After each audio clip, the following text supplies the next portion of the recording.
तुम्ही music albums बरेच बनवले, पण तुम्ही अजून कुठल्याही बॉलिवूड फिल्ममध्ये आम्ही तुम्हाला बघितलं नाही. तुमची इच्छा आहे का? तुम्हाला वाटतं मला ऍक्टिंग येते. मी माझ्या स्वतःच्या गाण्यांमध्ये इतकी इन्व्हॉल्ड असते की ती आपसुकी येते, म्हणून मी गाण्यांमध्ये फीचर करते.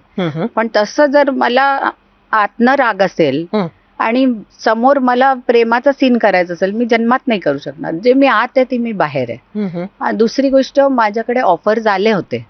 इनफॅक्ट अनुपम खेरजी पण घेऊन आले होते अच्छा. मूवीजचे ऑफर्स आणि 1-2 डिरेक्टर्स.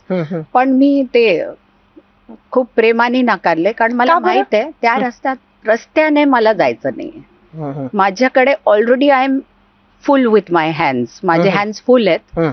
एकीकडे माझी बँक अजून आहे, एकीकडे घर सांभाळायचंच आहे, दुसरीकडे रियाज आणि माझे व्हिडिओज आहेत, आणि तिसरीकडे माझं सामाजिक कार्य आहे, ज्याच्यात मी वेगवेगळे प्रोजेक्ट लीड करतेय माझ्या एनजीओच्या थ्रू. तर मला त्याच्यात काहीही कमी येऊ नाही द्यायची आहे. ऑलरेडी वेळेची टंचाई आहे. खूप म्हणजे इलास्टिसिटी खूप वाढवावी लागतेय. तर त्यात ते एक वेगळंच प्रोफेशन आहे, मेहनतीचं प्रोफेशन आहे. पण जो त्याच्यात फिट असेल तो त्यात पुढे जावा. खरं तर ना तुमच्यात मेकओव्हरही खूप झाला. म्हणजे आम्ही तुम्हाला आधी जे बघितलं आणि आता खूप वर्ष झाले,